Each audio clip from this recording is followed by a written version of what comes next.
Thank you, Obiji, and special thanks to all the faculty, research scholars, and maybe students present here. At the very outset, I would like to state that the topic that particularly Dr. Chandra told me to talk about is this one, the quality issues in teaching and research. In Indian universities, of course, not the foreign universities. Now, I would like to say at the very beginning that I don't have the audacity to come here and tell you what you should do. I'm not going to do that. So I was thinking a lot that how do I make this presentation? Because this is something unique that I'm going to do today. So I have tried in my way, and then you will have to see that how it goes. So at the very beginning, I would like to show you that I have tried to make certain outline of the presentation, and which I thought are very relevant so far as these quality issues are concerned. So these are certain sort of questions that I tried to answer. For example, the first one, which is nowadays everywhere, not just in one institute, everywhere important, is called the student feedback. Now, I was thinking that how can I collect feedback from students? Amra kiki korte pari. Not that what we are doing. I mean, I know what we are doing here, so I'm not going to talk about that. But that question I am putting forward is how can I collect feedback from students? And I tried to keep a focus on technology, because now it is the technology era. So whatever you have to do with the help of technology. Then second, which I thought is extremely important, that is our self-assessment. That is something, is a question I always ask myself, that am I doing it? So that's the next question I try to answer is how can I perform regular self-assessment for improvement? That means not assessment by another person, but self-assessment. And now we all talk about the students' motivation, students are not coming to the class, they are not interested, etc. But then, and it happens to me also, in my class also. So how can I assess student motivation and interest? So what can be done? That is what I tried to answer. Of course, the answers are mine. It does not mean that these are the only answers. There are several other options available. And then fourth one is a little bit something which I would like to talk about. We all teach. We have our own teaching materials. But do we reflect on our teaching materials? I mean, I am not going more than that. That will look bad. But then I have this question: how can I reflect on my teaching materials? And then this is becoming a major issue nowadays because time is changing thick and fast. How to overcome the problem of delivery crisis in teaching? That means the way I am delivering my classes. This is actually a crisis today. I am thinking, I started teaching in this university in 1985 as a lecturer. I don't know if there anybody else who joined before me right now. So I have seen entire 4 decades the changes that has occurred in that. So delivery crisis is really there. Whether I accept it or not, it is there. It is better to accept it.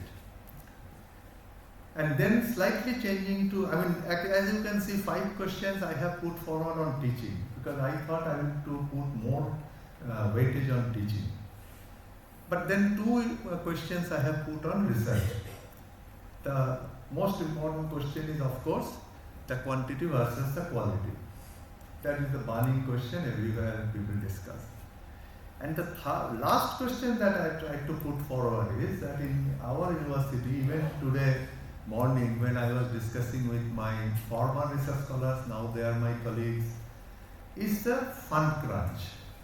We all are facing it. So therefore, the question is, with the or rather in the existing scenario of this front crunch, what should we do? Should we stop working? Should we stop research?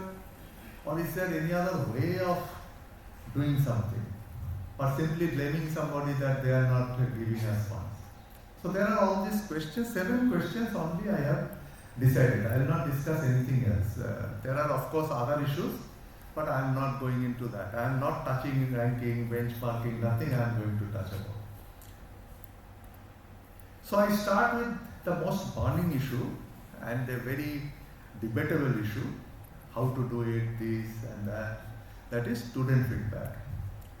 And as I said, I will put a lot of focus on technology, because now whatever we are going to do, if we don't take the advantage or use of technology, probably things are not going to work. So this is my heading.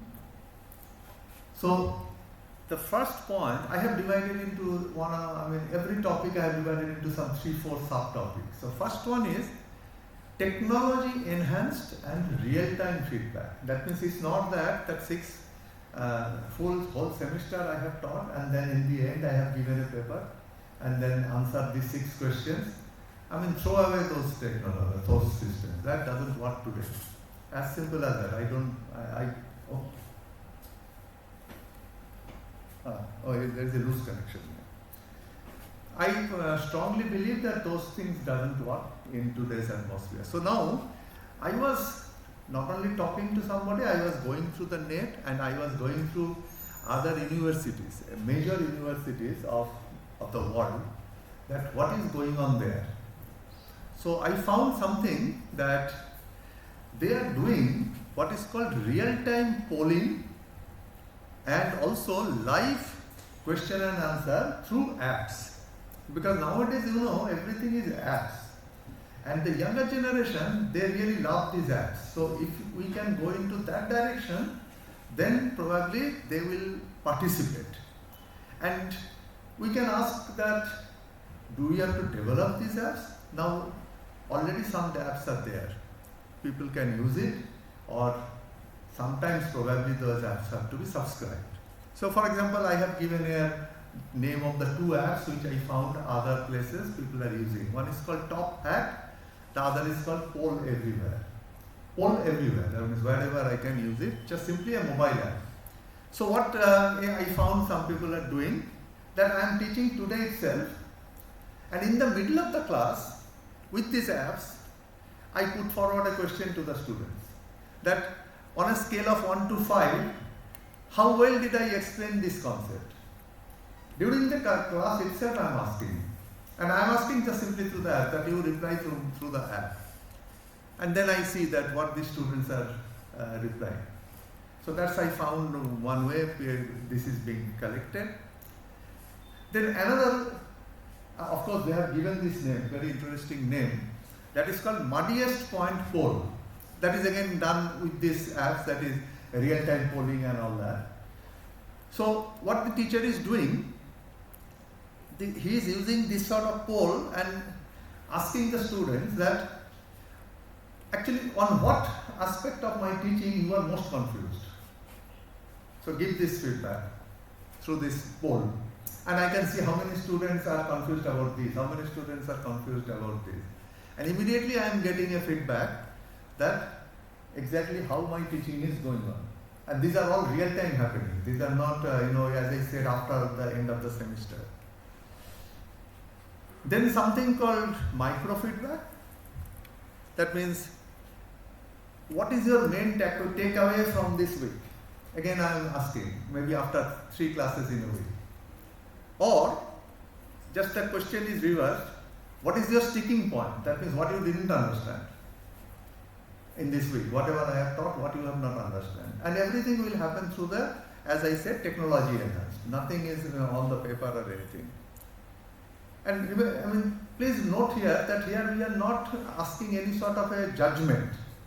It is a sort of that students, what they have understood, what they have not understood, which one you are confused. So it is not that it is that teacher is teaching bad or teacher is teaching wrong. It's a question, entirely approach is now, this approach is entirely changed. And then some sort of learning analytics people are using, Again, through this sort of apps, what are these analytics people are using? We are trying to analyze the student engagement. Now, this term is very important. We are talking about the student engagement. Now, actually, we don't say that how many students come to the class. We ask the question, how engaged are the students? So, for example, how often they attend classes, or how often they participate in this sort of discussions, which could be technology-enhanced discussions. And then, these sort of apps, they also have a sort of option that they give you a report. They generate a report. So I can get that report and I can see, okay, this group of students, they are doing this, maybe they are not understanding that part, they are not, that's why maybe they are not coming to the class. Some sort of analytics is being generated. So I first thought that first I will put forward this as a major quality issue. That means the student feedback, the way we think student feedback, probably a time has come now that we have to change. That entire thinking process we have to change about the student feedback. Then I found one interesting case. I am putting forward this case that I have found. I have not mentioned the names intentionally because I don't want to put the names where it is used or who has used. This is called gamification. Now, as you know that this game theory, this has become a major aspect. So this is called gamification, and they have given the name keep, start, stop method. Keep, start, stop method. Now what is this? Now the teacher is asking the students that what is working well, and based on that, that is being kept. And what new shoots you think should be implemented? Or in other way, what can be started, which is not there. And then, what the students feel that should be changed. So therefore, one is keep, the other is start, the other is stop. So they have given this name, keep, start, stop method. And I found that this methodology, wherever it is used, they make it anonymous. That means, if somebody says that this should be changed, sometimes students feel uncomfortable. So they have made it anonymous. And I have found at least 2 apps. One is called Miro, the other is called Jamboard, which can be used in this sort of, they call it brainstorming session. So again, this is technology enhanced, and also you can say this is somewhat real time. Third one I have found, they are calling it, the other 2 was slightly different. This one is deep dive method. I mean, this technology, these terminologies are nowadays, also important. So we know these terminologies. This is called deep dive methods. Now what is happening? This is called, this is a little bit debatable, and in Jadavpur people might be sensitive about that. This is called Small Group Instructional Diagnosis, or SGID. This is a diagnosis. Again, I am highlighting that this is a diagnosis. So what is happening, that in a particular class, some students are being selected and a small group is made, and not the teacher but somebody else will ask the students, again of course technology enhanced, certain questions on this, how this course is going on. And then whoever is taking this, he will diagnose those responses and find out, or rather summarize the findings and hand it over to the teacher, that this is the finding. Now this is why they are saying, whoever uses this, they are saying that this is useful because sometimes if teachers ask questions, students feel uncomfortable. So if I put forward somebody else, probably students will give a much more, honest or sort of clear answers. So this is also, I have found, another way of collecting feedback. And finally, it is stated that whatever we do, this feedback, etc., is it that just we take the feedback and then that's it? If that is the case, then again, this year probably students will be interested, next year they will not be. Because they will say that, oh, we have given all this, but what has happened. So this, I found in some cases, they said, it's a sort of a campaign, you said we did. You means students, we means teachers. That means the feedbacks or whatever that has been collected is not just kept somewhere else. But something has been done, something has been changed, and that has been publicized. Not necessarily always from the administration side, not necessarily, but teacher itself. For example, here this meme is showing that the teacher itself is saying that you said we did. That means you said you keep it, you change it, and we have done this sort of changes in my content or in my delivery or whatever it is. So this is sort of a campaign or student empowering. So this is what, these 4 slides I have prepared on student feedback, which for me is a very important aspect on the quality issue in higher education. Because if this is not properly taken, then most of the time we are complacent, and as we know, we are doing whatever we are doing, that's the best sort of thing. Now this one I am showing is called a slightly different now. I am moving away from student feedback because that's not the only aspect. It is called some sort of a reflective cycle. Reflection on what? Teacher. But reflection by whom? Not by somebody else. That's what I will try to show you. So how can I perform self-assessment? Let us look into that. Now, what I found very interestingly, that this is a very well developed area in the world. It's not at all a new area. I was surprised to actually find this, because I was also not knowing all the details. There is a very well-known scientist called Gibbs. He has actually a clear guideline how to do this. That means this is called Gibbs reflective cycle after a class. That means I am taking a class, and after this class is over, there is some sort of a reflective cycle. So, a certain things I have written. First point is description. Description means what? In this class, exactly what happened. I am reflecting on that. And this is not an evaluation. This is just facts. What happened? And then immediately after the class, the teacher is noting down about the timing. That means, does it happen in the middle of the class or beginning of the class, end of the class? And what was the student behavior for that at that point of time as something happened? So this is some sort of a description. And then it is called, I'm again saying this is Gibbs theory, that is feelings. This is from the teacher's side. What was I thinking or feeling at that time? That means when that particular thing happened in the class. What was my feeling or my thinking at that time? Or is it something like this, immediately after this happened, did I rush my rest of the class because this happened? So I am reflecting on my actions. So that, action is I am acknowledging and recording my own reactions. It is all done by the teacher itself, nobody else. And finally, the evaluation, and evaluation again self-evaluation, not by third-party evaluation. So what was good or bad about that particular experience?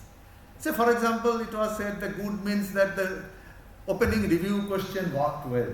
Question means I have asked this question, so that worked well. Interaction did not go well. So that's not the other part. So these are the things which are part of this description, feelings and evaluation. So interaction didn't go well, how I felt at that point of time. So this is that good. So there is some sort of a foggy nature about this. So this reflective cycle, there is some sort of structured self-reflection. So after this it is coming, the teacher is trying to think, or he or she is trying to analyze, so why did it happen? Whatever happened in that class, why did it happen? And if we are now thinking about the teaching goals, nowadays we are in all our syllabi or curriculum, we are putting forward the outcomes and all that. So I am trying to, seek to link the student outcomes of my teaching moves, or rather the other one, the lack of that linking. Then I can conclude by saying, what else I could have done? I mean, I did something in the class. What else I could have done? So what did I learn from this? Now here, there are certain very well-known, I found when I was going through, it was a lot of learning for me, that there are some very well-known related pedagogical techniques involved with this. One is called the best practices for group transition. So, I mean, that can be discussed in a different platform. But the important part is the action plan. So, what will I do differently next time?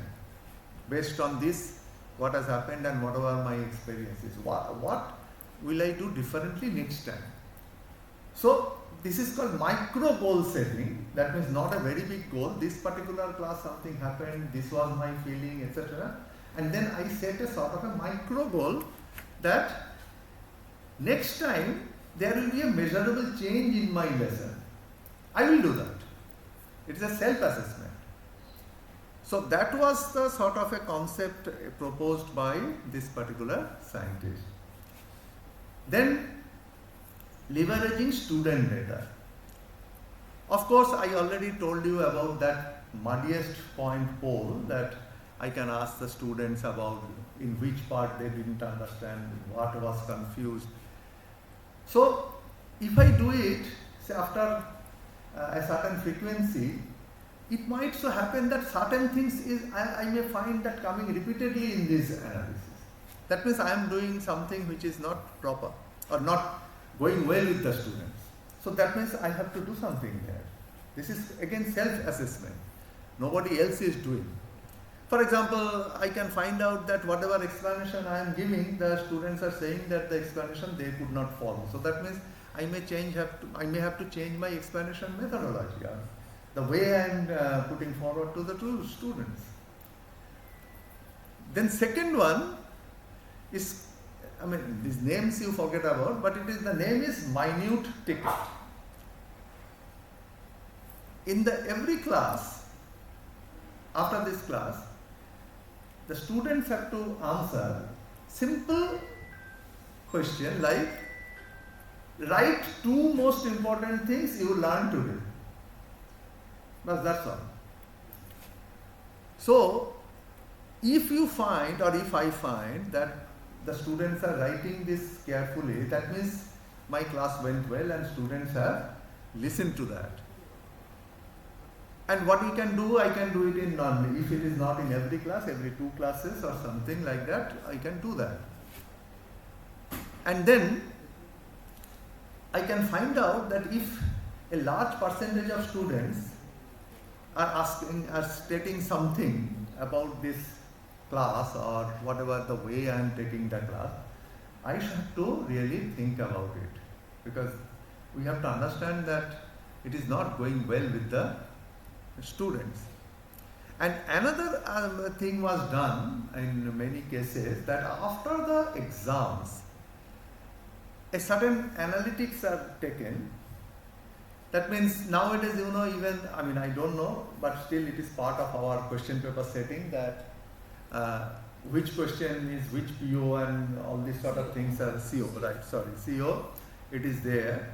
So if I find that high percentage of students are failing to achieve a certain objective in a particular exam, so then what is really wrong? Is it really in the question something went wrong, or is it in my instruction something went wrong? So it's a self-reflection. So these are the analytics. A lot of places now things are doing. I mean, what I am again trying to say is that we have to come out of that mindset that I have just taught a course, I have put a question paper, students have written, I have given the marks, and probably I have given a paper and they have answered 5 questions.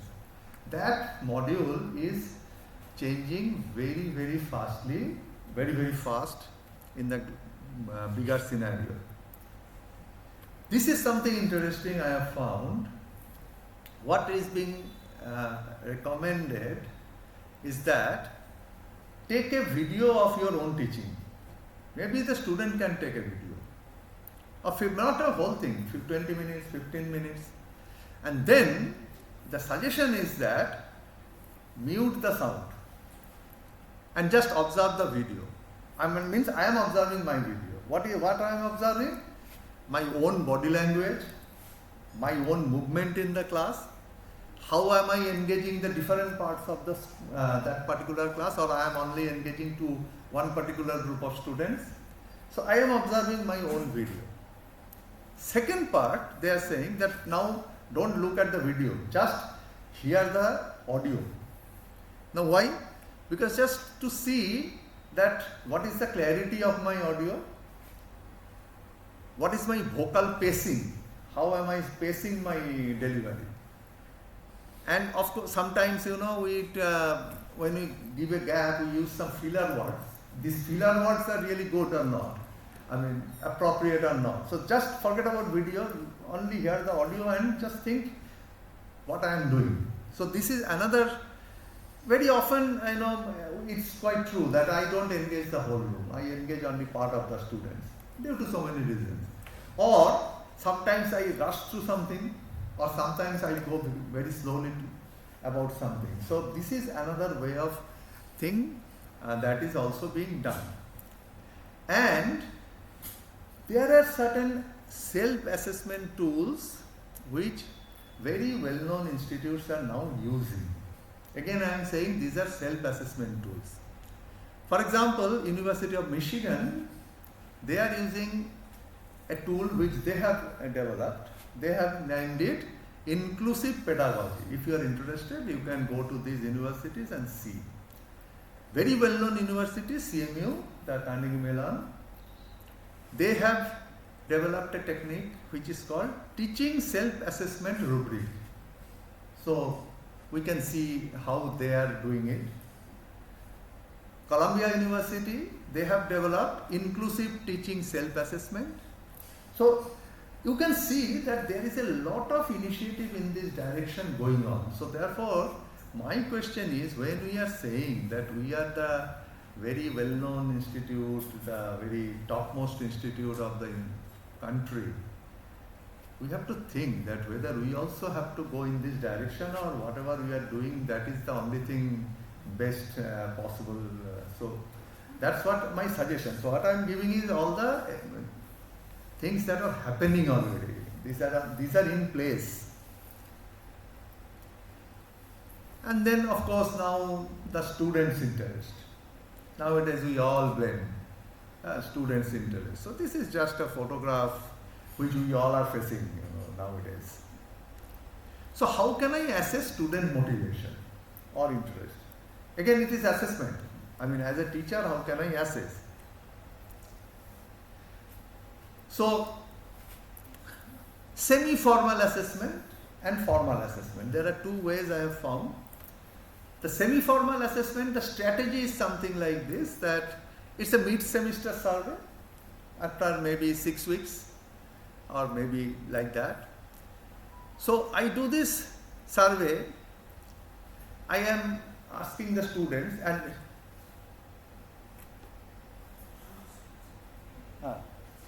if the students say,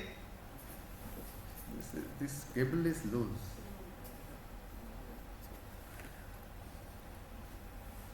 Basically this cable is loose.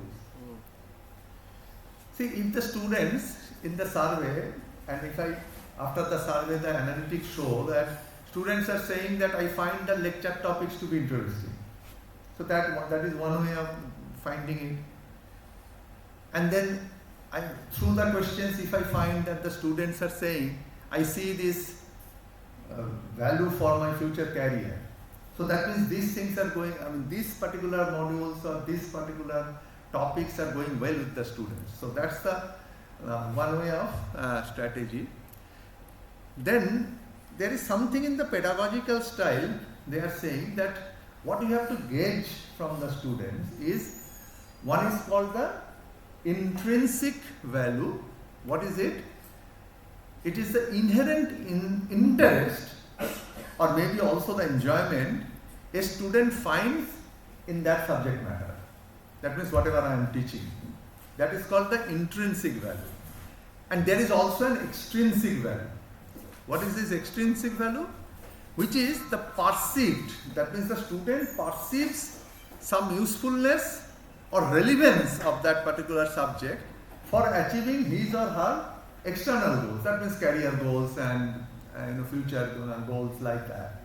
So can we try to, or are we doing enough to get this sort of aspects? That means this sort of intrinsic values and extrinsic values of the course that I am teaching. Then of course certain formal assessment tools, which is like goal ranking and matching. Like this, here comes this CO and all those sort of things, or maybe very specific questions we can ask. And finally, of course, the answer that we seek is that how well the students see the relevance of this course. This is, in my opinion, nowadays the biggest problem. In most of the courses, the students at least are unable to grasp the relevance of the course that I am teaching. And I am primarily focusing on the undergraduate, not the postgraduate. This is, at least my experience, that I know the relevance probably, that how relevant it is, but the students are unable to grasp that relevance. So how can I do that? That look, this way it is relevant to your future goal. So that's the something we can do. Now, these are some of the things that I found. Some ways people are doing. Like that one particular example I found, they have written it like the burning question technique. The burning question. What is that? That asks students to write down the one thing they are most curious about that topic. That means the topic I am teaching, it's not that what they have understood or what they have not understood, but on that topic they are curious. So that's the burning question in the mind of the students. Now, if you find, or if I find that the students are not curious about anything in this course, that means this course is not going well with the students. So, can I make it in a slightly different way? Second one I found is called, they are naming it application cards. Here again, as a teacher, I am asking the student, write down one real world example of the main concept of today's lesson. That means I have taught something today. Is there any real world example? If yes, please write down the example and let us see how many students in a class can come out with that. If a large number of students can write that, then that has really gone down well with the students, and the students have found the relevance of that particular course that I have delivered. Third one was even more interesting. Directed paraphrasing. What they are doing, they are saying that they are giving a sentence to the students and asking the students that you paraphrase a key concept of today's topic to a non-expert. What they are saying, that whatever today I have taught in a technology, write it for a business executive who is maybe a sales executive. So, can you write it in that way? That means it indirectly says that whatever is the topic, the student has really got the essence of it. Because if somebody can write it in a simple way only when somebody has got the essence of it. Otherwise it is simply memorizing and you know that. So there are so many such interesting ways I found that this sort of evaluation techniques are nowadays are being done. You know, a lot of debate everywhere is that if I do this evaluation, the administration will use it against me, my promotion will be stopped and all sorts of things. But now this is everywhere, not only in our university, everywhere these concerns are there. So therefore the techniques are changing all different ways, and everywhere now, of course, technology is helping. Now I change my track, because once we have discussed these two, now I come to my lesson plan. Now, you know, in all accreditation, etc. This is important, that lesson plan. So how can I reflect on my own teaching material? Not that somebody else is reflecting. How can I own reflect? So this is called establish a system of collection. These are also a pedagogical technique, which is saying that first part is planning and design. So it involves some very clear-cut things like syllabi, lesson plans, course outlines, learning objectives, like all these things. These are probably nowadays known. Then the second thing is instructional methods. What is it saying? That let the teacher write a reflective essay and give it to the students, that how he or she is going to do the delivery. So it's a slightly different concept. That means teacher itself is saying, I am going to do this way my delivery, and I am giving it to the students. Then third one is assessment and feedback, which of course I have slightly now already discussed. And fourth one is student learning outcomes. That means whatever is there, we get the data and we really do some sort of an analytics. Of course, these analytics should be with the help of technology. It's not that I do in my way and the other faculty does it in a different way. Then again, a lot of discussion will come. So we should have some sort of analytics tools and like way that we do. This I open. Now I come to how to overcome the problem of delivery crisis in teaching. Delivery crisis. Now we all know that many of us, or maybe most of us, we are content experts. That means whatever my content, we know how to do this. But the other part is how to deliver. That is something is least discussed. I mean, we always say that he is very good teacher. But the way he delivers, have we ever discussed? I don't, at least in my experience, I have not seen. We only see the subjective statement. Oh, he is very good teacher. She is very good teacher. Only that part. So now I found this is something extraordinary. I don't know how many of you have seen. We all know, have thought about hackathon and all that. Now, very good institutions, they are organizing teachathon. A completely new concept has come. It's a teachathon. And you know, it is organized in the form of a hackathon. That means a very intensive, structured event which is modeled around a hackathon. And the goal is that the faculty develop, test and refine his or her pedagogical techniques in that event. So that is once again I found very interesting, and I thought I will put forward to you.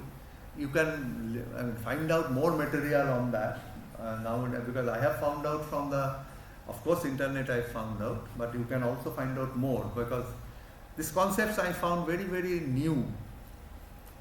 This is something I must say, that what in some institutes they are doing. Now you know that we always debate something, that research can be, what should I say, that some parameters are there, that how you judge the research. Well, we can accept that, we can say this is not good, but parameters are there. Is there any parameter on teaching? This is very, very debatable, that there are some parameters to judge teaching. So what now, and it is not our crisis, it is a global crisis, how to judge teaching, which parameter I should use. So what people are saying is that, you know, nowadays people do workshops for teaching, pedagogical workshops and all that. Some of the good places, they are saying, no, change the workshop, we don't do the workshop. We do some teaching certification modules within the institute. I mean, it's not that somewhere else. I have already given some names which I have found. Look, very interesting names I have found. Introduction to Effective University Teaching, Creative Inclusive Learning Environments, Active Learning for Deep Understanding, Digital Pedagogy and Learning Tools, designing effective assessment and feedback systems, reflective practice and scholarship of teaching, ethics, integrity and responsibility in higher education. So these are some of the things. There are more, of course. Now, these are some of the small modules which are created within the institute, and the faculties take part in it, in this sort of modules, and if they successfully do it, they get a certification. So who gives the certification? The institute. So if somebody does a good, completes this digital pedagogy and learning tools, then I will say that Professor Mukherjee is certified in digital pedagogy and learning tools. So what happens is that after some time, the faculty earns a lot of micro credentials now. That means this certification he or she has done. Say another 2 years later, this certification he or she has done. So some names I have found that people have given, that means university or institutes inside them, that certified experiential educator. So this faculty is certified experiential educator. This faculty is interdisciplinary pedagogy specialist. So through this sort of some modules which have been developed by those institutes, and then of course I thought that how to implement if this sort of thing has to be done. So what I tried to look into is that how to do this, or how to structure these micro credentials. Now here I am actually putting forward to it, because probably this can be done here also. I mean, I don't find any contradiction here in this. So here it is what those people have done: establish a review panel, define clear evaluation criteria using a rubric that rates evidence in very key dimensions of that particular module, review the teaching portfolios of that particular faculty, whoever is teaching taking part in that. And this is a debatable part where in Jadavpur many people might object. This also involves one component which is called classroom observation.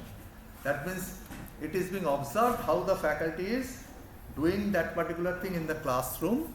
Of course, student feedback data, and then finally integrated scoring and certification. And then whatever has been found, it is reflected back to the teacher. That means this is what has been found in this particular module. It's that, again, I must say that I have seen, it's not that whoever takes part in the certification, everybody gets the certification. If that is the case, then drop that thing. Don't do that. Then it is of no use. So, now here I am again proposing something which a lot of discussion can be held. What is that? Tying pedagogy to progress. Progress means what? Not my life's progress. Simple thing, promotion. So what I am saying is that the first line I have written, they make a shift. You know, we always debate here in the promotion, teaching is not considered. But then again, I always say that yes, teaching can be considered, but with certain parameters. I mean, just simply subjective statement, Abhijit Chandra is good teacher, that cannot be a criteria for Abhijit Chandra's promotion. So what we can do, we can formalize teaching competence and also make it a non-negotiable metric for career advancement. This is of course my view. You can counter it. What can be the mechanism? As I have already said, this sort of micro credentials can be given. Sustained high quality, of course, peer and student evaluation should be there. I have talked about student evaluation. Peer evaluation also could be there. And evidence of pedagogical innovation. That means, am I doing any course redesign, or is it I am doing it for the last 10 years? Same thing. So parameters are there, and this will have direct impact on promotion. So what I have written at the bottom, you see that publication goes dash promotion. We can change it. Publication and high teaching competence code. So there has to be a clear-cut teaching competence code, no subjective statement. And then only you get the promotion. Can we do that? Now I am throwing the question. Yeah, I don't need a promotion, so you can always say that you don't need a promotion, so you are saying all these things. But the point is, when Abhijit told me, then I started looking into all that, and really dug up all this from the vast material available in the internet, that what is going on in the world, which probably I was also not very aware of. This is just a meme sort of thing, that some paper is bright, some paper is dark. It's like research sort of thing. So quality and quantity of research. This one everybody knows that. Again, I am saying that now everything is on quantity. I mean, we all know this many papers, this many points, and there is a lot of interest, at least for me. Again,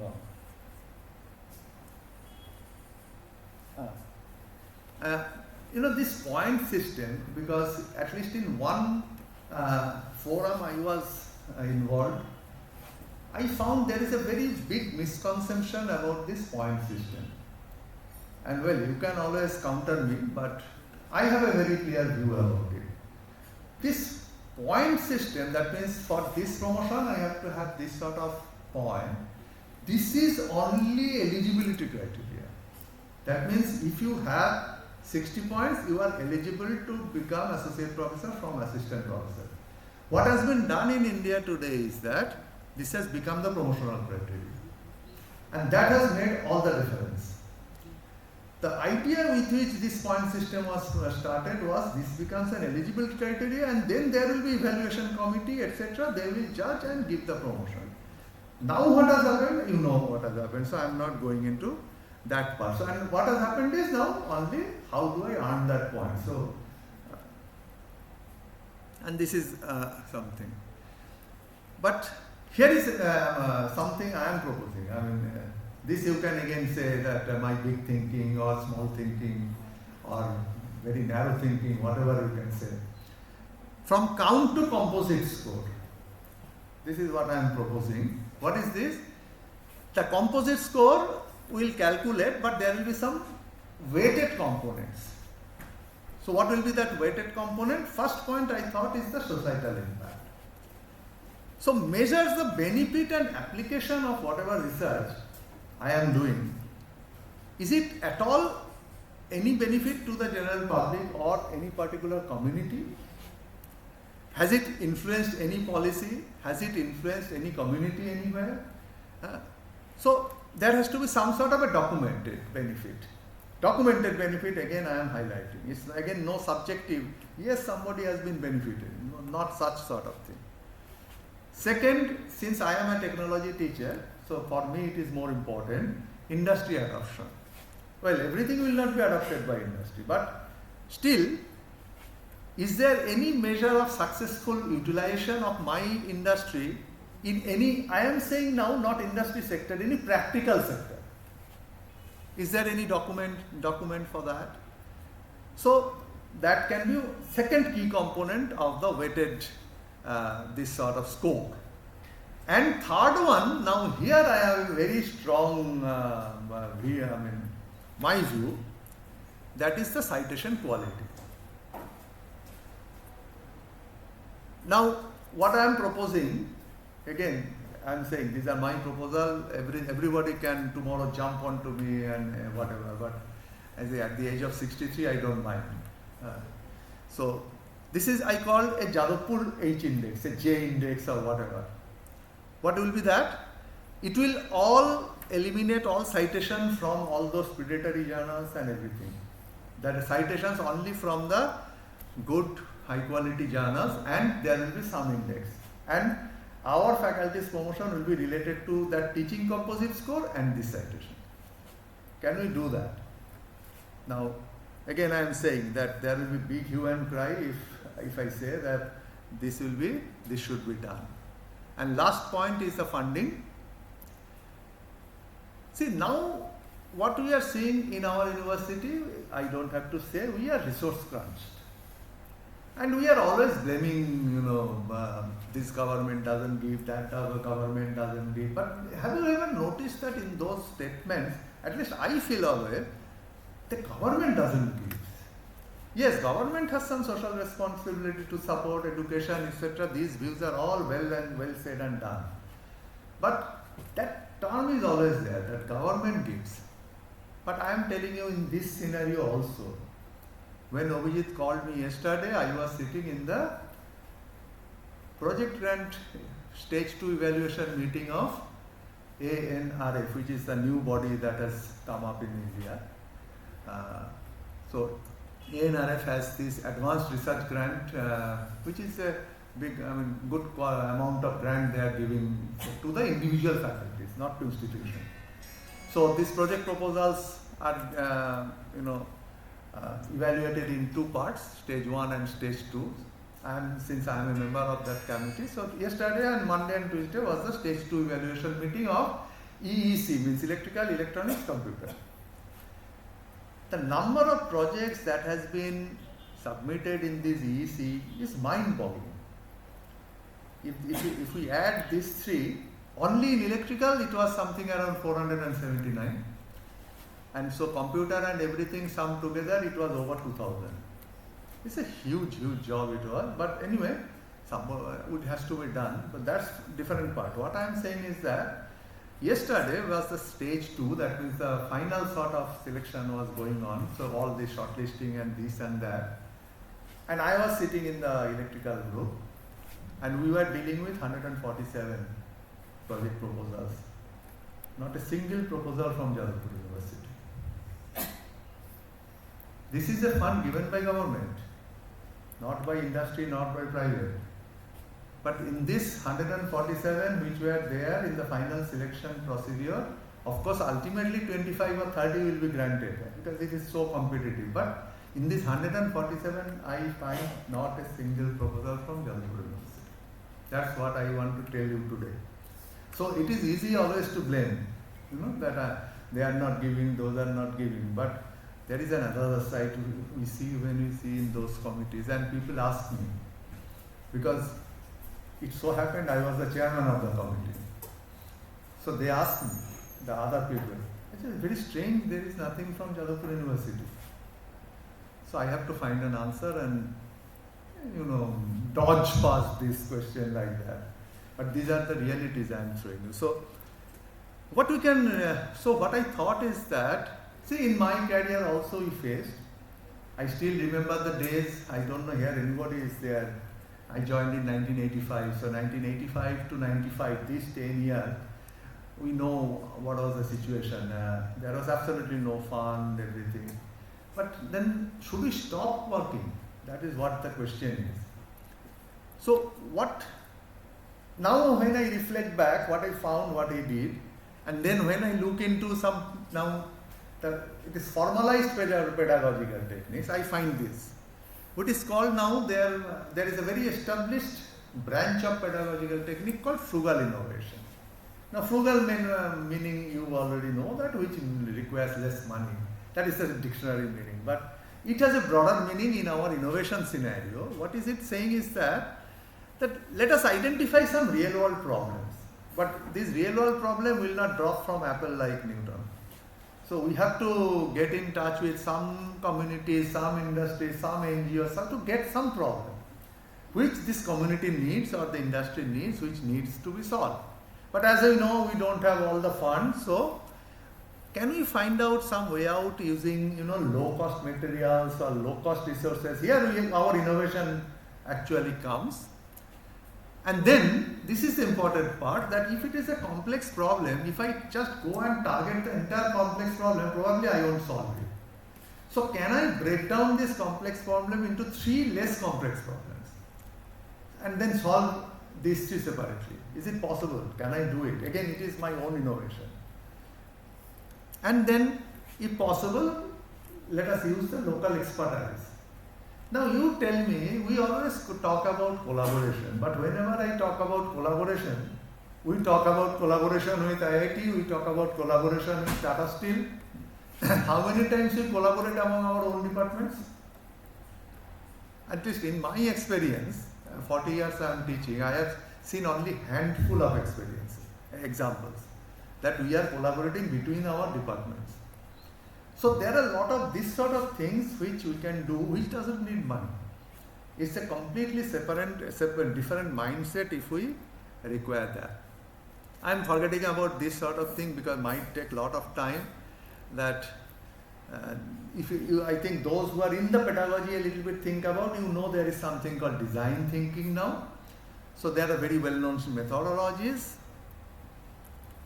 But if we can do that, there are certain definite benefits, like cost savings is of course one of the benefit of any frugal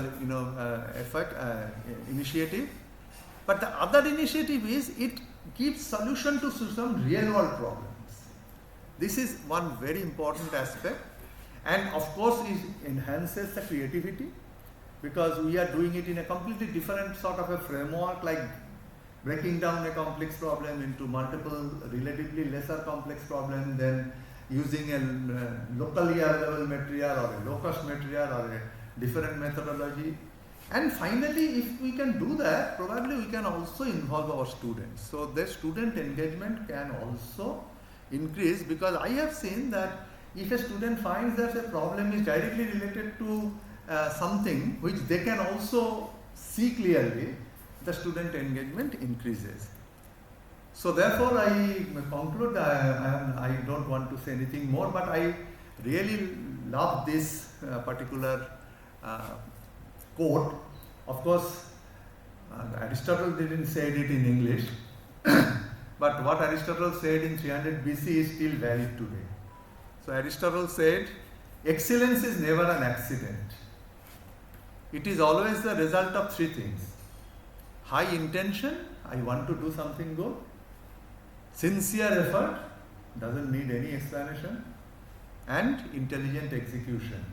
It was said in 300 BC, and 2025, I think it is equally true and equally valid, and it is also valid for our own quality issues, the university quality issue. Thank you very much.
You can start. But only 2 minutes for that one.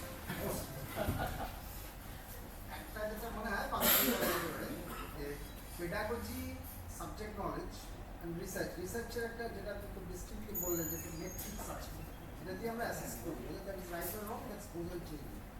Interestingly, pedagogy-টা কিন্তু involving situation, যদিও research-এর ক্ষেত্রেও সেটা নিয়ে প্রশ্ন উঠেছে, existing metrics গুলো ঠিক কিনা, এবং সেটা আপডেটেড হতে হতে যাবে। এবারে সমস্যা যেটা দাঁড়াবে, ঠিক আছে, শোনা শুরু করেছে, সমস্যা যেটা দাঁড়াবে, দাও দেখি মাইক্রো কি পিছনে শোনা যাবে, সমস্যা যেটা দাঁড়াবে আর কি, সেটা হচ্ছে যখন এই পেডাগজিক্যাল মেথড নিয়ে ডিসকাস করব, তখন কিন্তু আমার সামনে যে অডিয়েন্সটা থাকছে, যার বেসিসে আমি ওই অ্যাসেসমেন্ট মেট্রিক্সগুলো তৈরি করছি, সেটা একটা ভ্যারিয়েবল প্যারামিটার। আর রিসার্চের ক্ষেত্রে কিন্তু আমার সেই প্যারামিটারিক মেট্রিক্সটা কিন্তু ইন্টারন্যাশনাল কোয়ালিটিতে একটা স্ট্যান্ডার্ড জায়গায় দাঁড়িয়ে গেছে, সেটা ভ্যারিয়েবল নয়। অর্থাৎ এই মুহূর্তে রিসার্চ নলেজটা যেখানে দাঁড়িয়ে রয়েছে, তার রেসপেক্টে আমার ইনক্রিমেন্টাল কন্ট্রিবিউশনটা can be easily identified. Whereas pedagogical method আমার যে বেঞ্চমার্কিংটা যে প্রসেসের বেসিসে বেঞ্চমার্কিং করব না, যেটা বেসিসে আমি আমার ইভালুয়েশনটা করব, that's also a variable parameter even year to year in the same institutions in the same class. তাহলে এই অ্যাসেসমেন্ট প্রসেসটার মধ্যে সেখানে কি ওই রিফ্লেকশন পার্টটাতে একটু ভুল হতে পারে না? এটা আমার ফার্স্ট, যদি এটা হয়ে যায় তারপরে আবার কিছু আসে কিনা।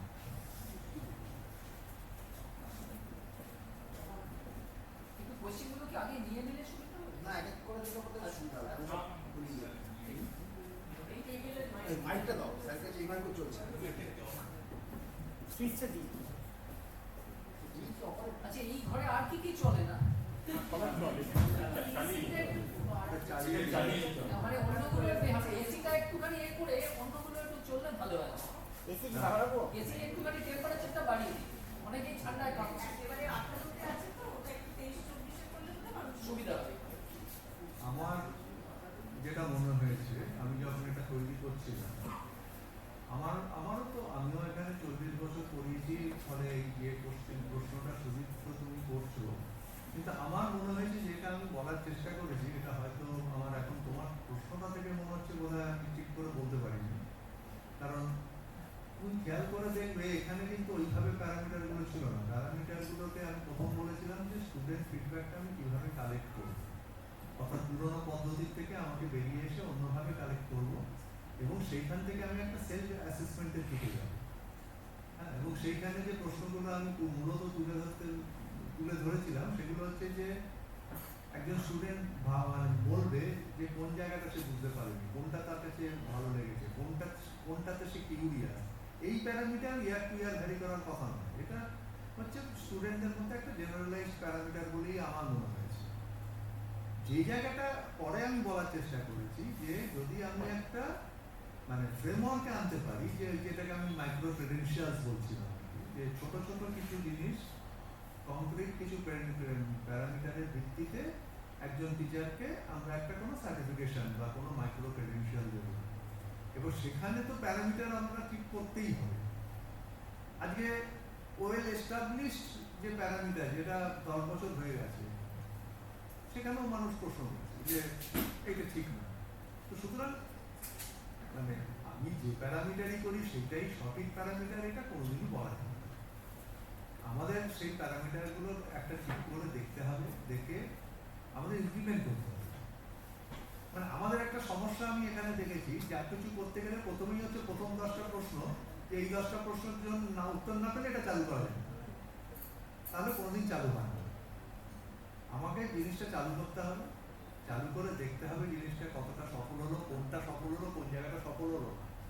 সুতরাং যদি সত্যি আমাদের মধ্যে একটা ইচ্ছা থাকে যে না আমরা চাই যে আমরা পেডাগজিতে এগিয়ে চলি, এবং পেডাগজি ব্যাপারটা আমাদের প্রগ্রেশনের সাথে কালেক্টেড হবে, তাহলে আমাদের এটা চালু করতে হবে, করে দেখতে হবে যে কোথায় এগেইন ফার্দার রিফাইনমেন্ট করবো। আমি এই জায়গাটাই আমার মত। এবার আমি আগেই বলে নিয়েছি যে এই প্রত্যেকটা বিষয় হচ্ছে একটু সাবজেক্টিভ, অর্থাৎ এখানে সবসময় ভেরিয়েশন থাকবে। সুতরাং সেটা থাকুক, সেটা থেকে নিয়েই এগোতে হবে, এখানে এই ডাইভার্সিটি নিয়েই এগোতে হবে।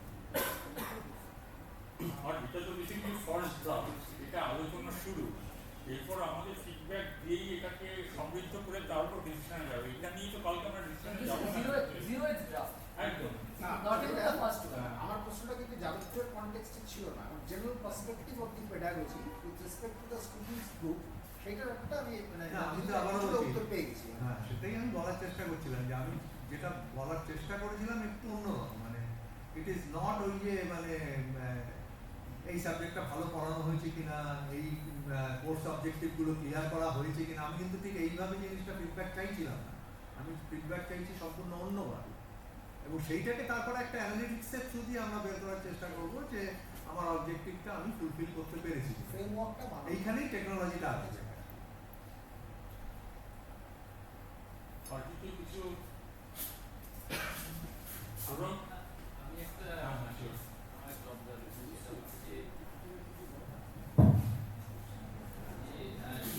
আপনি সুযুক্ত, আপনারা যদি বলার এই কোন ডিপার্টমেন্ট থেকে বলছেন একটু বলে আমি নন্দকুমার ম্যাথমেটিক্স ডিপার্টমেন্ট।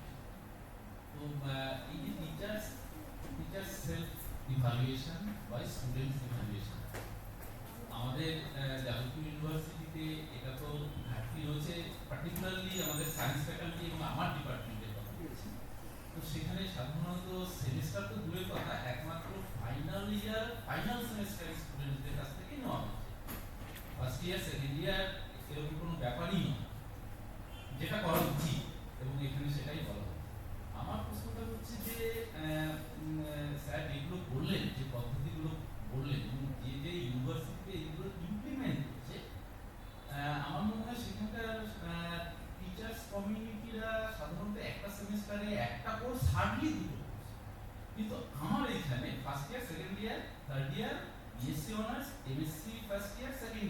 5টা কোর্স এট এ টাইমে আমি পড়াই। এখন সেই 5টা কোর্সের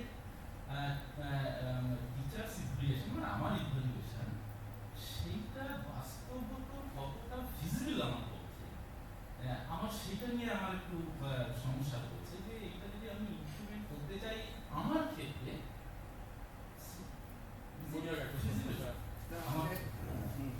এইটা আমার কাছেও খুব পরিষ্কার যে এইটার উত্তর হচ্ছে এটা করা যায়।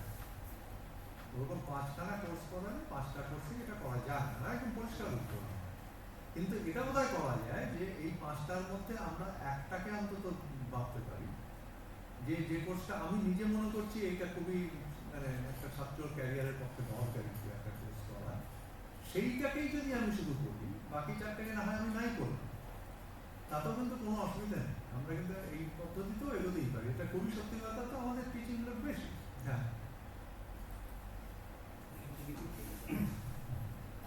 আমি একজন রিটায়ার্ড ফিজিক্স ডিপার্টমেন্টে ছিলাম, রিটায়ার করেছি 2016-তে।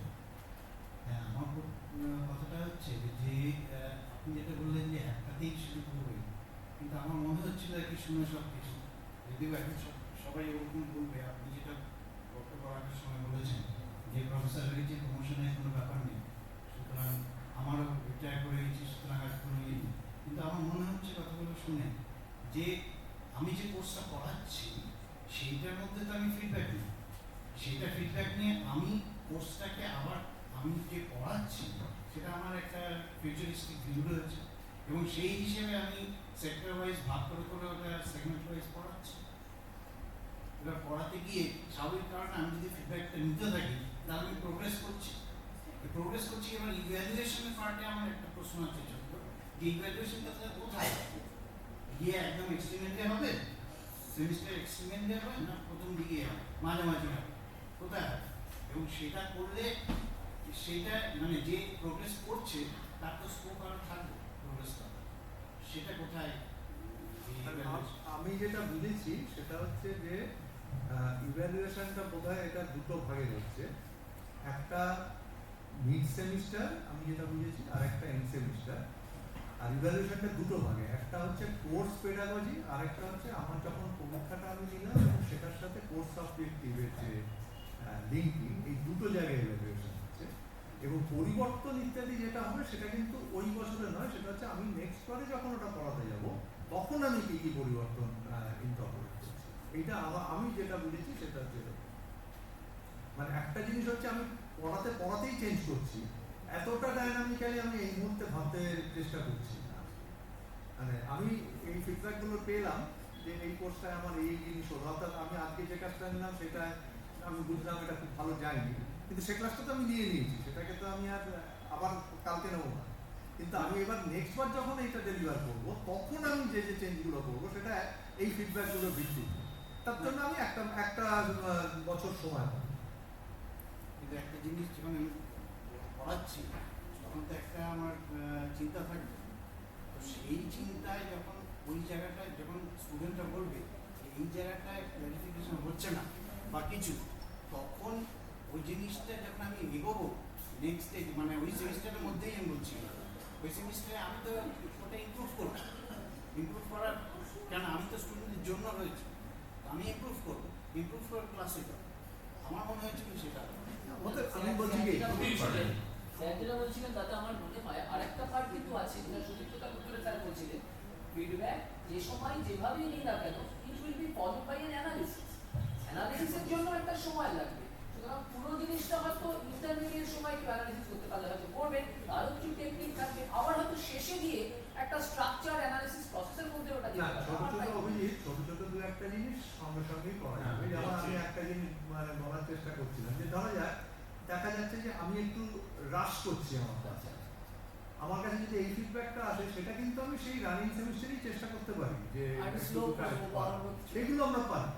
কিন্তু আমার এমন একটা জিনিস ছেলেরা বললো যে কোনো একটা কনসেপচুয়ালি একটা প্রবলেম হচ্ছে, সেইটাকে কিন্তু ইমিডিয়েটলি রেকটিফাই করার থেকে নেক্সট বারে রেকটিফাই করাটা হয়তো বেটার হবে আর কি। মানে it is a revolving process, এই জিনিসগুলো কখনো এরকম হয় না যে একটা ট্যাবলেটের মতন খাইয়ে দেবো আর জ্বরটা কমে গেল আর কি, এটা হবে না। টেস্টিং ডিউরিং কুকিং আর টেস্টিং আফটার কুকিং থাকতে পারে। মানে ফর ইনস্ট্যান্স মানে আমি পড়াতে পড়াতে ছেলেরা বললো আপনি আগে একটা টপিক পড়াচ্ছেন এটার সাথে এটাকে মেলাতে পারছি না, তারপর হয়তো আমি তার থেকে শুনে বুঝলাম যে আমি টপিক যখন চেঞ্জ করছি আমি কিন্তু হেডিংয়ে আমি সেটা রিফ্লেকশন নেই, বলে আমাকে যখন ওই টপিক চেঞ্জ করছি that has to be made expressive. এটা আমি তো ক্লাসরুমের থেকেই তো আমি নিজে বুঝতে পারছি। এইরকম জিনিসও যখন আসবে সেগুলোকে তো আমি ইনস্টিটিউট ইনকর্পোরেট করবো না, বা কিছুটার জন্য একটু তো টাইম লাগবে। এখানে অনেক স্টুডেন্ট আছেন। সুশান্ত স্যার সাজেশনগুলো তো খুবই ভালো, সবাই নিশ্চয়ই অ্যাপ্রিসিয়েট করবে, কিন্তু একটাই ব্যাপার যেটা সবাই ভাবছে যে ইমপ্লিমেন্ট কী করে হবে, বিশেষ করে যাদবপুরের সিজনে। ফলে এটা একেবারে ইমপ্লিমেন্ট হবে বা খুব শীঘ্রই হবে এইটা আপনারা যেমন সন্দেহ রয়েছে মনে মনে, আমার তো ভীষণই সন্দেহ রয়েছে। কেননা একটা গণতান্ত্রিক কাঠামোতে এরকম একটা জিনিস, একটা রিভলিউশনারি জিনিস মানে নিয়ে আসাটা খুব ডিফিকাল্ট। না আমার খুব পরিষ্কার তোমার প্রশ্ন শেষ হয়নি? আচ্ছা তাহলে আমি যেটা বলতে চাইছি, কোনো শিক্ষক মশাই তিনি নিজে বা শিক্ষক শিক্ষিকা নিজে যদি কোনো এরকম ইনোভেশন নিয়ে আসেন টিচিংয়ে, সেইটাকে যদি মান্যতা দেওয়া হয় কোনো মেট্রিক্স হিসেবে, হ্যাঁ, কেননা এটা সামগ্রিকভাবে যে হবে এটা আমরা কিন্তু মানে এখনই বসে বলতে পারছি না। কিন্তু কোনো টিচার অনেকেই কিন্তু এরকম করেন, হ্যাঁ, নিজের টিচিংয়ের মধ্যে বিভিন্ন রকম ইনোভেশন ইম্প্রোভাইজেশন নিয়ে আসেন, সেগুলোকে আমরা কোনো রকমভাবে কোনো মেট্রিক্সের মাধ্যমে নিয়ে আসতে পারি প্রমোশনের ক্ষেত্রে। এক নম্বর। দু নম্বর হচ্ছে আমার একটা সাজেশন আছে যে বিভিন্ন ভালো শিক্ষক আছে যাদবপুরে, না হলে আমাদের ইউনিভার্সিটির নাম এত চারিদিকে ছড়িয়ে আছে, আমাদের একটা স্ট্রং অ্যালামনি বেস আছে, তো আমরা একটা রেকগনিশন টিচারদেরকে দিতে পারি না প্রত্যেক বছরে বা কোনো একটা সময় পর পর, যাতে তারা এই নিজের মানে টিচিং ব্যাপারটাকে অনেক বেশি করতে পারে। এই দুটো আমাদের কথা আছে। আমি যেটা বুঝেছি এখানে তোমার যে বক্তব্যটা, একজন শিক্ষক নিজের মতন করে তার পেডাগজিক্যাল এটা চেঞ্জ করছে, এটা কে ঠিক মানে জাস্টি মানে স্যাটিসফাই করবে? যেটা শিক্ষক নিজে অবশ্যই এটা হতে পারে না, ডকুমেন্টেশন না এটা হতে পারে না। এটা হলেই হচ্ছে পুরো সিস্টেমটা আবার সেই জায়গায় পৌঁছে গেল।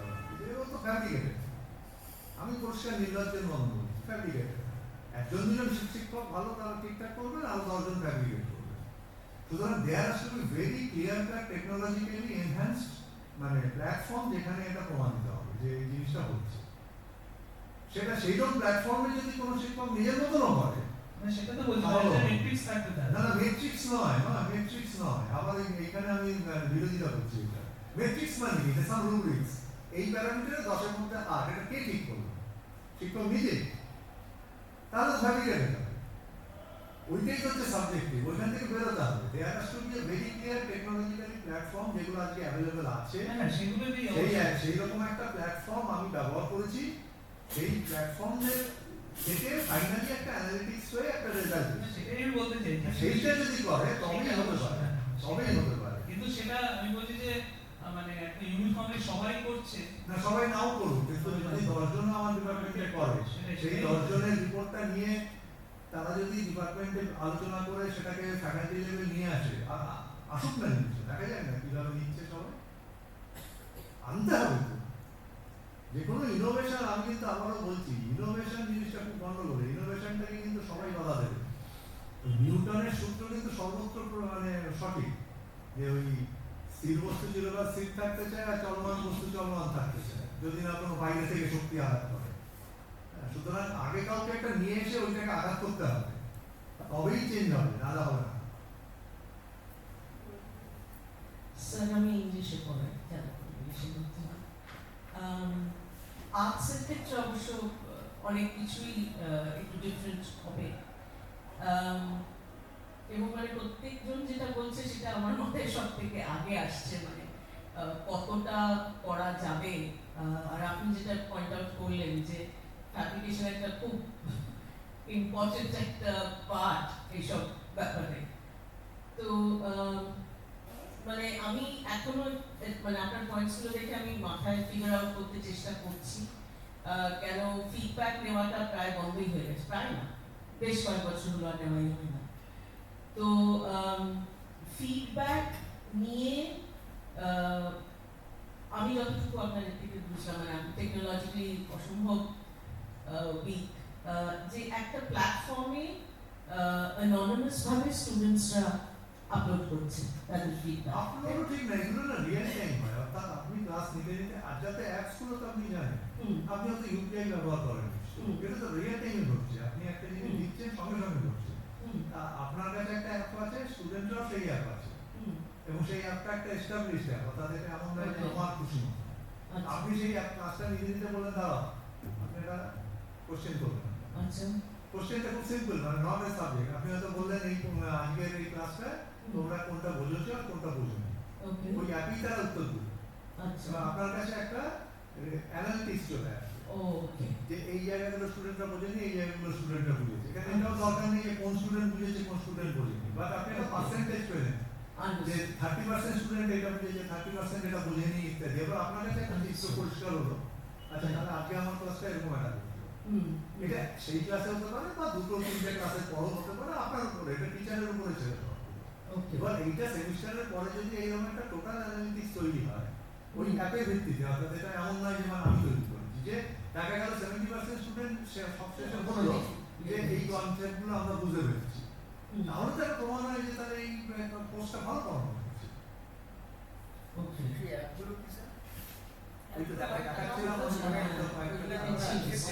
আমি দুটো নাম দেখিয়েছি, দুটো দেখিয়েছি। হ্যাঁ বলুন না, শুনতে পাচ্ছি। আমি চিনি না।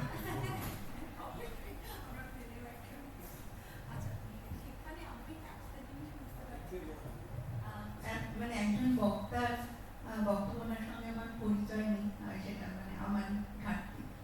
কিন্তু এই যে যেটাকে বলা হলো একটা গণতান্ত্রিকতার পরিবেশ, তার সঙ্গে ফিডব্যাক, এটার বিরোধ কোথায়? মানে আমরা কি ফিডব্যাক না নেওয়া বা ওরকম একটা কি বলবো, মানে একটা কমপ্লিট কনস্ট্রাকচার দিতে সবকিছুকে ছেড়ে দেওয়াকে গণতান্ত্রিকতা বলছি? তাহলে তো সেটা মানে আমি ক্লাস নিই কিংবা নিই না, আমি ক্লাসে গিয়ে হাবিজাবি বকি এবং সেটা আমার বকার অধিকার আছে, সেটাই গণতান্ত্রিকতা। এরকম হয়ে গেলে যাদবপুর, এই যে যাদবপুর নিজের এক্সেলেন্স নিয়ে এত চিন্তিত, সেই এক্সেলেন্সকে কিভাবেই বা যাদবপুর এনশিওর করবে এবং কিভাবেই বা সেটা বাইরে মান্যতা পাবে, আমি সেটা ঠিক বুঝে উঠতে পারছি না। আরেকটা হচ্ছে যে যতগুলোই কোর্স আমরাও সত্যি, আমি যে খুব ফিডব্যাক কোথার মধ্যে দিয়ে গেছি এ কথা আমি কিছুতেই বলতে পারি না, কিন্তু আমি এইটা বুঝেছি যে ছাত্রছাত্রীর মতো জরুরি আর কিন্তু কেউ নেই। এবং আমি কতটা ইন্টেলেকচুয়ালি প্রফিশিয়েন্ট থেকে শুরু করে আমি পঠন পাঠন প্রক্রিয়ায় কতটা সত্যি অংশগ্রহণ করি, সদর্থকভাবে করি এবং তাতে ছাত্রছাত্রীর ভালো হয়, বেনিফিট হয়, এটা ছাত্রছাত্রীর চোখ দিয়ে যেভাবে আমি দেখতে পেয়েছি আমি আর কোথাও দেখতে পাইনি। কিন্তু তা সেই জরুরি যখন আমাদের আছে, অর্থাৎ আমরা এমনভাবেই হয়তো আমাদের এখানে সিলেকশন হয়, আমরা এমনই ছাত্রছাত্রী পেয়ে থাকি যাদের ওই জরুরি চেতনাটা খুব সাধারণ, তা আমরা কেন সেই অসাধারণ সম্পদের সদ্ব্যবহার করব না? এটাই আমার প্রশ্ন, এবং প্রত্যেক কোর্সেই করব। এবং সেখানে মৃদুলবাবুর সঙ্গে আমি কিছুটা একমত, মাঝামাঝি মিড কোর্স যদি একটা ওদের ফিডব্যাকটা নেওয়া হয় তাহলে কিন্তু আমিও এটা থেকে বেনিফিটেড হব, আমার পড়ানো আমি আরো করে ভালো করতে পারবো। সেটা তো এই মুশকিলটা আসলে ওরা গণতান্ত্রিকতার কথা বললেই আমি শুধু আমার পেপার লিখে যাব, আমার বই প্রকাশ করে যাব, আর ক্লাসে গিয়ে ওই যে জানি আমি যৌরিক যোগ ওখানে রয়েছে তাকে সারানোর জন্য আমি যত রকম স্ট্র্যাটেজিস পারবো করে যাব, এই করে কিন্তু যাবো, আমি জানি না কোথায় এগোবে। Thank you. এটা আপনার কমেন্ট করে আমি উত্তর দিচ্ছি না, যদি অন্য কেউ বলেন। হ্যাঁ রঞ্জন। আমি এটা ঠিক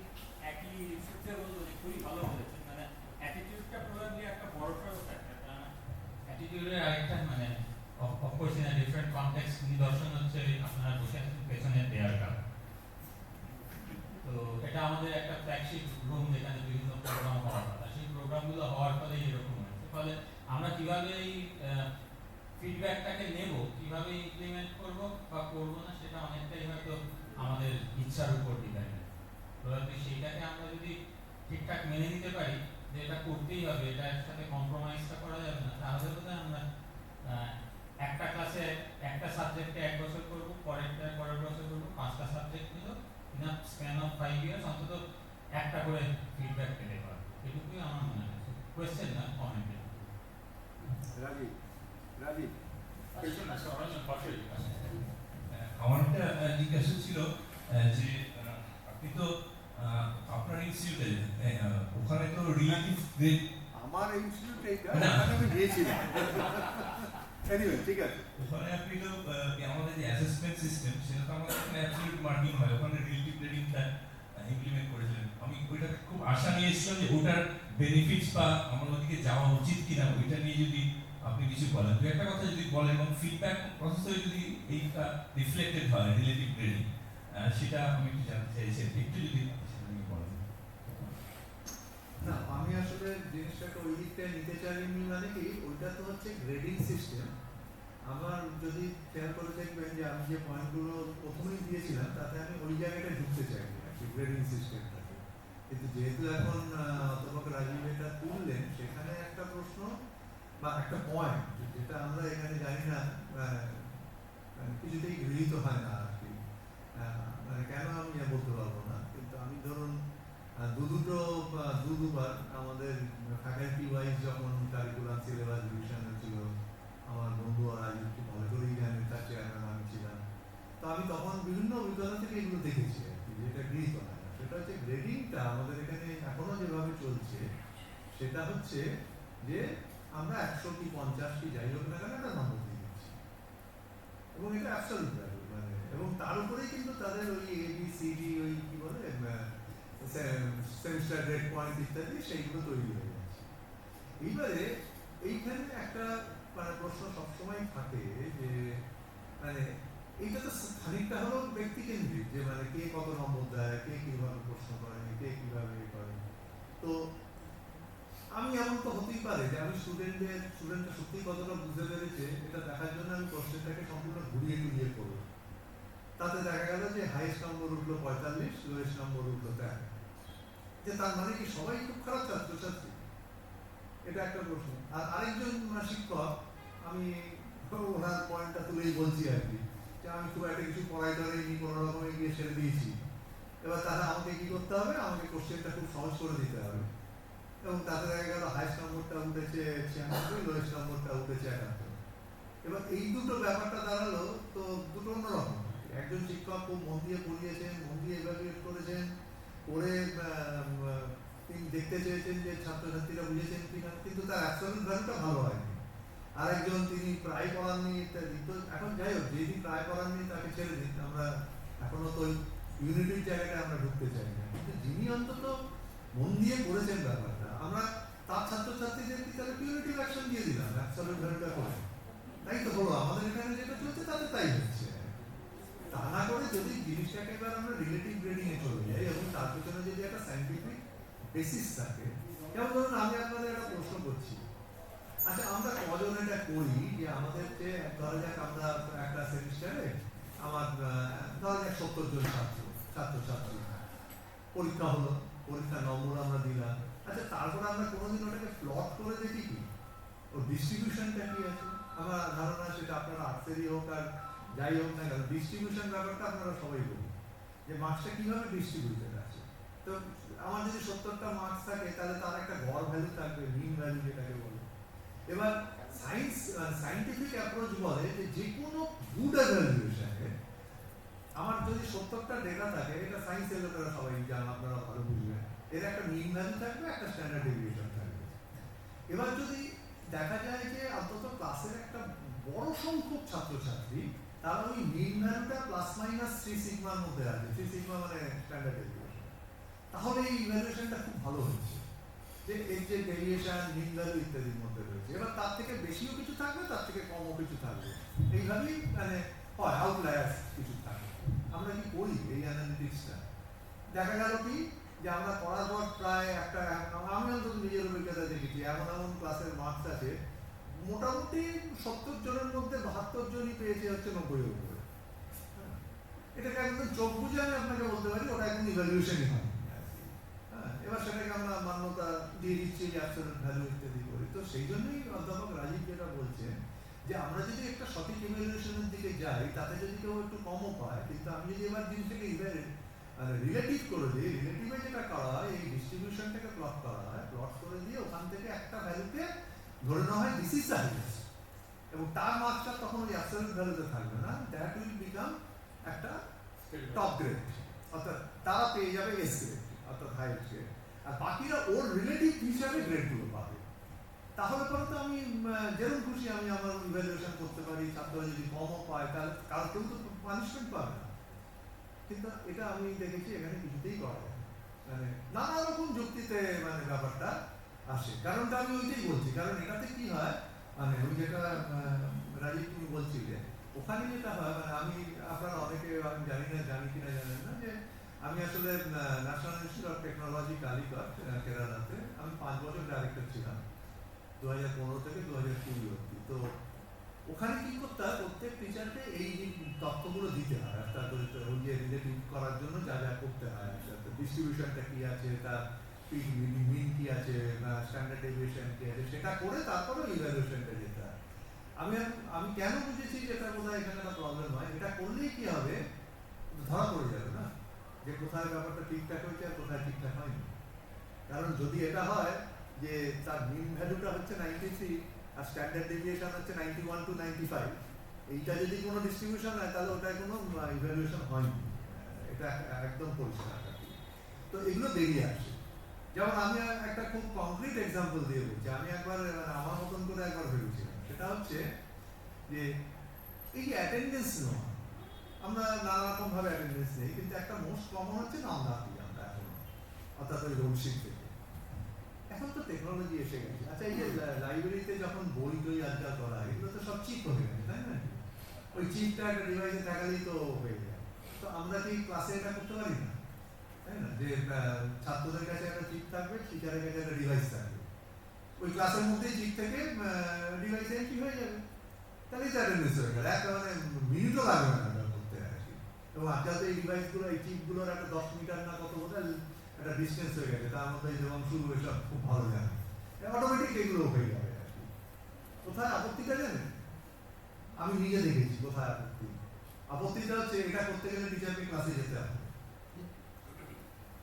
এবং এই রিপোর্টটা যদি ফাইনালি সেমিস্টারের শেষে দেওয়া যায় তারপর যদি দেখা যায় যে টিচার 4 দিন গেছিলেন ক্লাসে, কারণ ক্লাসে না গেলে এটা হবে না।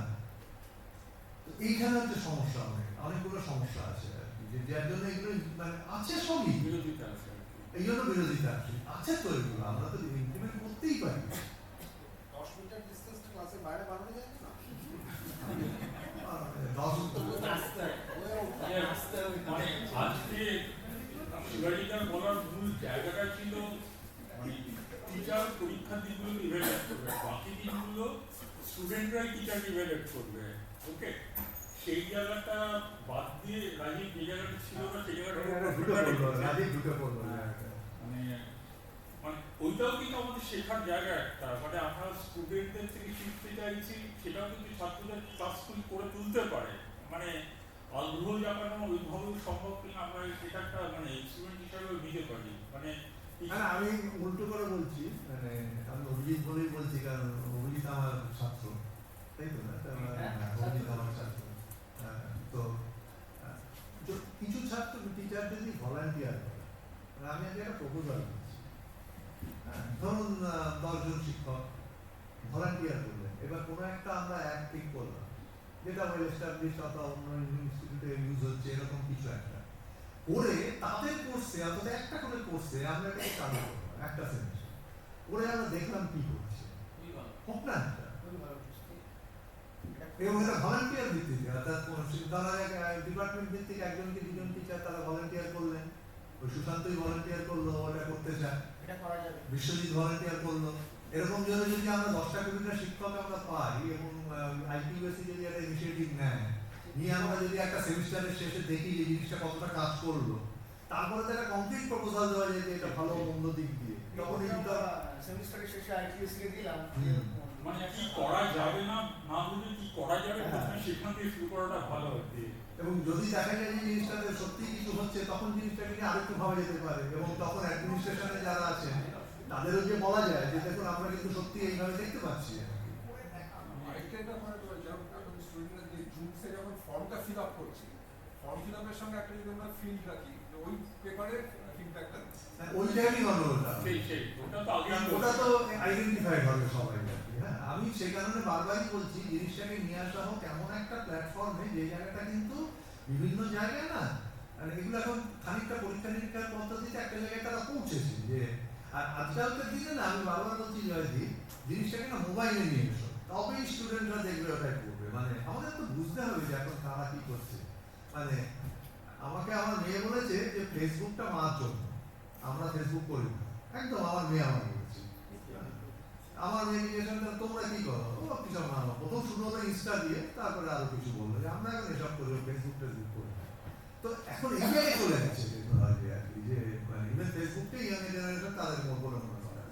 এই জন্য তারা যে ডিভাইসটাতে সারাক্ষণ অভ্যস্ত, হ্যাঁ আমরা সেই রকম জায়গায় যদি যাই একটা অ্যাপ তাদের ডিভাইসেও থাকবে টিচারের ডিভাইসেও থাকবে, এইবার ইন্টারাকশনটা হবে। হ্যাঁ টিচারকে একটু স্যাভরিত হতেই হবে, অফকোর্স সেটা হতে হবে, কিন্তু আমার মনে হয় এরা সবাই পারবে, সুশান্ত এরা জনাপট পারবে। একটা দুটো যদি স্টুডেন্টরা কিছু যদি তাদের বক্তব্য থাকে খুব ভালো হয়, কারণ আজকে তো তোমাদেরকে হাইলাইট করে পুরো এটা হয়েছে। আমি school of environmental studies department থেকে। না কিন্তু কোন লেভেল স্টুডেন্ট? আমি এমটেক। এমটেক সেকেন্ড স্কুল মানে ও স্কুল মানে এমটেক না। তো আমার একটু অন্যরকম প্রশ্ন আছে। অ্যাজ আ স্টুডেন্ট আমি হয়তো টিচারদের দিক থেকে বলতে চাইছি যে অনেক টিচার আছে যারা হয়তো 2 ঘন্টার একটা টানা লেকচার করায়, কিন্তু আমরা এখন যেরকম স্টুডেন্ট হয়ে গেছি আমরা ওই 1 মিনিটের রিল বা ম্যাক্সিমাম আধ ঘন্টা টাইম একটা জায়গায় দিতে পারছি। তার বেশি আমাদের কিন্তু ধৈর্য নেই। না না এটা ওর কথাটার মধ্যে অসম্ভব দাম আছে। বসো আমি যদি তোমার পয়েন্টটাকে আমি বলছি আমি একটা ডেটা দিচ্ছি মানে মিনিটের রিলটা তুমি একটু বেশি বললে। না না স্যার আধ ঘন্টা আমি বলছি না আধ ঘন্টা না, এগুলো কতগুলো তথ্য জানার আছে। ভারতবর্ষে একটা সার্ভে হয়েছিল যে পোস্ট কোভিড হয়েছিল কি না যে অ্যাট এ স্টেজ একজন মানে ইয়াঙ্গার স্টুডেন্ট, নট তোমরা ইন্টেক লেভেলে না, ইয়াঙ্গার স্টুডেন্টদের উপরে যে কতক্ষণ তারা একটা টপিকের উপরে মানে কনসেন্ট্রেট করতে পারে।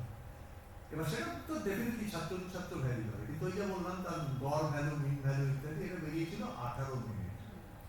অর্থাৎ তাতে বেরোচ্ছে যে 18 মিনিটের বেশি আজকে একটা ইয়াঙ্গার ছাত্রছাত্রী তারা একটা টপিকের উপরে কনসেন্ট্রেট করতে পারে না। তাহলে আজকে টিচারকেও তো এটা ভাবতে হবে। তাহলে আমি কি করতে পারি? ও যেটা বলছে আমি একটা টানা লেকচার দিয়ে গেলাম, আমাকে এবার তাহলে কোর্স কারেকশন করতে হবে। মৃদুল যেটা বলছিল যে তাহলে আমি একটা না 1 ঘন্টা বক্তৃতা দেবো না, আমি 15 মিনিট পড়াবো, ছোট্ট একটু গল্প স্টাইলে কিছু বলবো একটা এক্সাম্পল দিয়ে, এবার তারা তাহলে একটু হালকা হলো। তা এইগুলোই তো পেডাগজিক্যাল স্টাইলে আমাদের চেঞ্জ আনতে হবে।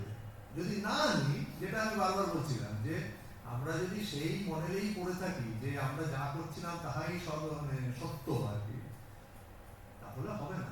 তাহলে আমরা কোয়ালিটিটা ধরে রাখতে পারবো না।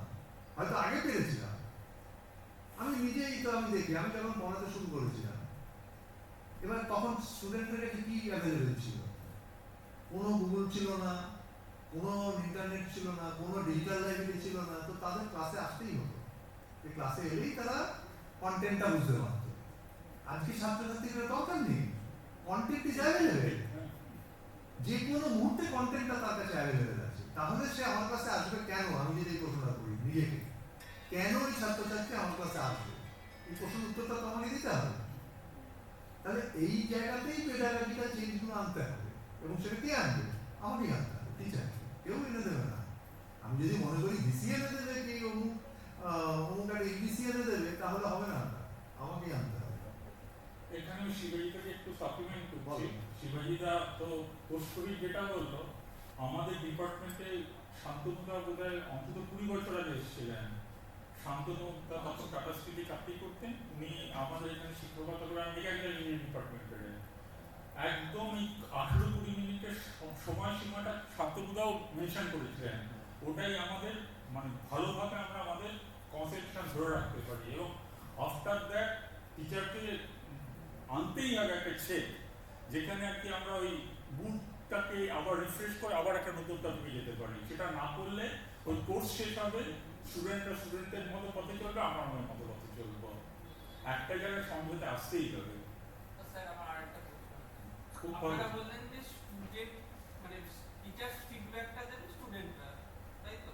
কিন্তু স্টুডেন্টরা মানে টিচাররা অ্যাকচুয়ালি স্টুডেন্টদের কাছে কি চায় সেটাও আমার মনে হয় জানাটা বেশি। সেখানে আমি বলেছি, সেটা আমরা বুঝতে পারবো একটা লার্নিং অবজেক্টিভ বলে একটা কথা আমি উল্লেখ করেছিলাম।